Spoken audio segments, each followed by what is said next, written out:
Okay, so we're gonna unbox the Eren. So this is Eren's basement key, and I think this is one of the coolest thing I buy for this one.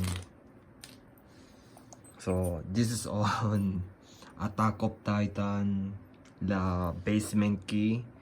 It's Grisha, so Grisha gave it to Eren to find the entire, how are you gonna say it, plot point of Attack of Titan. So this is the basement key, like this.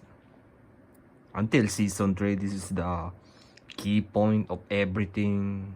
It's kind of cool anyway. I got this one, so I'm gonna add this on the description so you can check this out, and see you next video.